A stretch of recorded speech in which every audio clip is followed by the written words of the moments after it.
What's happening, guys? It's Mike's Total Dragon Channel, and tonight I thought I would do something different.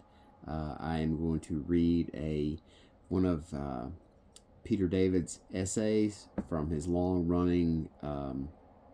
He had a segment or a section, I guess you would call it, of the magazine called Comic Buyer's Guide, and in that magazine for an incredibly long time, he had a segment called "But I Digress."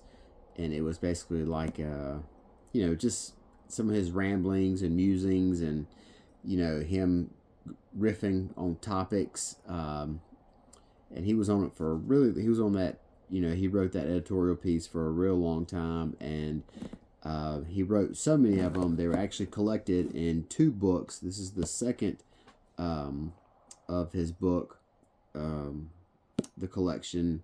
This one's called More Digressions. The first one is called But I Digress.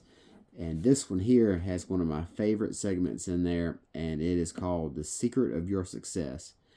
And within this section, this little column that he wrote, he gives the secrets to giving the comic book audience what they want and how to make a successful comic book. So I want to go ahead and read it, and I think about it frequently when I see the people online giving their criticisms about the current states of comic books and what should be done to fix it. I always, in my mind, I always come back to this little. I don't really call it an essay, because an essay makes things seem really formal, but I guess that's what they call it right here on the back of the book. It says the first compilation of its kind in 15 years. More Digressions collects nearly 100 essays from his long-running But I Digress opinion column, as published in the pages of Comic Buyer's Guide. So anyway, I'm going to go ahead and start reading this one, so bear with me here. Secret of Your Success.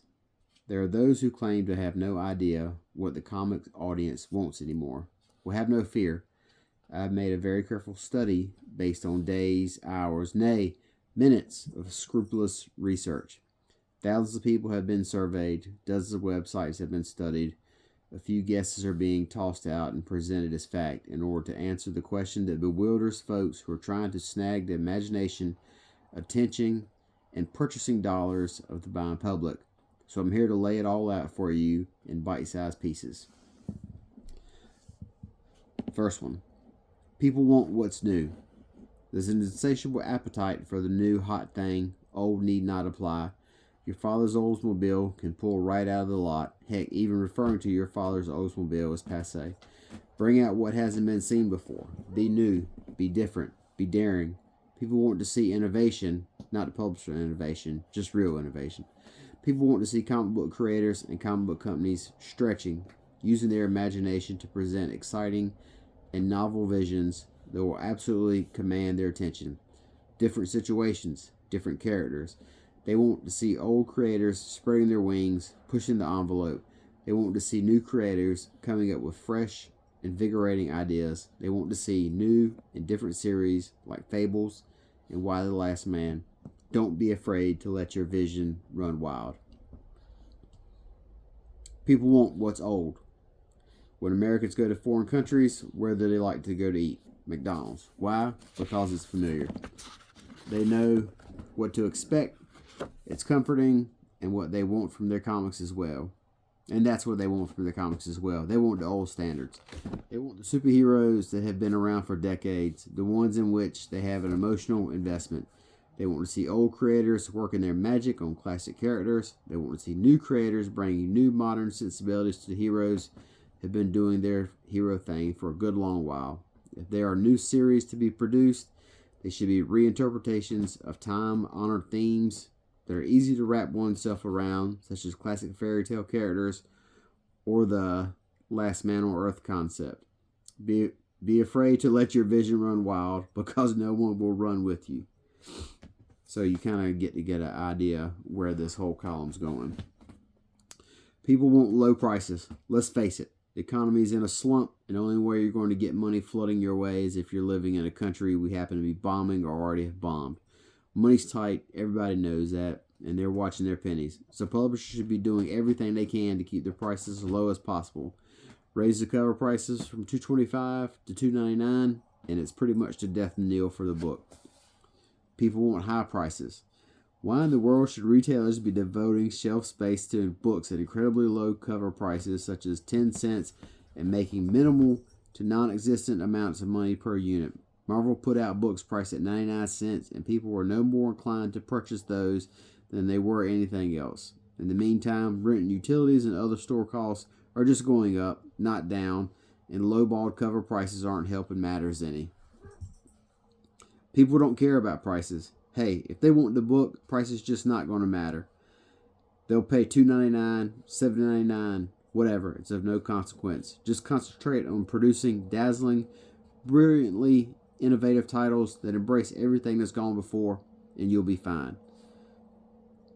We need books with female leads and that cater to kids. The only way the industry is going to survive is by pulling in more female readers and more young readers. At the moment, it appears we're mainly aiming books at male teens. If we don't produce titles that cater to or seize the interests of female readers and younger readers, then we are foolishly ignoring an untapped resource. Women and kids aren't buying comics. Women and kids aren't coming into stores. Really? What's the point? Women aren't interested in buying comics, and younger kids are far too involved with playing their Game Boys and PlayStations or chatting on AOL to be interested in spending time picking up an overpriced, underpriced comic that they have and haven't seen before. People want creators to stick around. It is so frustrating when writers and artists are on a book for a few issues or a year or so and then vanish off the title. Whatever happened to long-term devotion to a character? It's grotesquely unfair to fans that creators don't stick with a job, but instead flip from title to title. Where's the consideration for the readers? People don't want creators sticking around too long. Old news, old hat. So it's the same creative team for 5, 6, 7 years on a title. Who cares? What seizes readers' imagination is fresh blood, new ideas, new directions. And from the point of view of a comic book creator, staying on one title too long is career suicide. Jumping from one new project to the next, and that's what gets people talking about you. It's important to know when to stay around for long enough, but not too long on a character that's new, but old, and priced very low, but not too low, and perhaps even overpriced, aimed at kids and women who aren't buying the books anyway. People want the books out on time. Nothing kills interest like books failing to ship when they're supposed to ship, unless it's books that require months between issues. People are willing to wait. Creativity can't be put on a time clock. In the worlds of Michelangelo to the Pope, it'll be finished when it's done, and that's all that matters. People want revamps of classic characters. It's so distressing when no one bothers to do justice to the characters who get comics going in the first place. All that readers really want is to see those great second-string characters elevated to first-string status, where they belong. Primo characters like Hawkman, Spectre, Aquaman, and Submariner, let's see them done and done right. People are sick of revamps of classic characters. They're second stringers for a reason. No one gives a damn.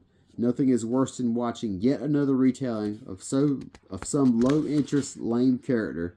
They're just taking up shelf space. Please, spare the readers yet another soon-to-be-canceled title that could collect dust with all the previous versions in the back issue bin. People want tightly woven continuity. Nothing destroys suspension of disbelief like stories that don't adhere to established continuity. Furthermore, it's a waste to ignore decades of already existing material that can lay the foundation for more stories to come. People are sick of stories hinging on continuity. It's ridiculous to expect readers to have to be familiar with decades worth of continuity to enjoy a story. Furthermore, stories should be 100% accessible to new readers who shouldn't be made to feel like they're coming in late on a long-running saga, because that's just going to be a turnoff. Don't worry, almost finished. Don't worry about the internet. It's entirely populated by readers whose tastes are so marginalized that are not remotely representative of the readership as a whole and are simply not worth your time. Cater to the internet. Set up websites. Talk to fans constantly. Respond to all their questions and get info out onto various news boards. The internet is the first best line of offense when it comes to getting word out on your product. So, to summarize all that up, what you want to do is produce a comic that's daring and innovative while comfortably familiar, priced low enough to be affordable, but not so low that the retailers are being screwed, and make it sellable enough that price doesn't matter. Featuring a lead who is a teen, girl, white male in his 30s, ideally a revamping of a classic character who's brand spanking new, firmly established in continuity that's never been seen before, at which point the creative team should turn it out intermittently on a monthly basis before quitting in a year or two after a 6-year stint. And be sure to spend lots of time in doing nothing to interest people on computer boards. Happy publishing. That's so good. That's so good. So that right there is one of Peter David's pieces from his long running series called But I Digress. If you're someone who's a fan of Peter David, or if you're someone who's just a fan of snappy writing or comic books in general, try and find these collections. They're pretty good, and if you're a fan of Peter David and his style of writing and his weird style of humor, then you'll enjoy him even more. So until next time, I will talk to you guys later. Y'all have a good night. Bye-bye.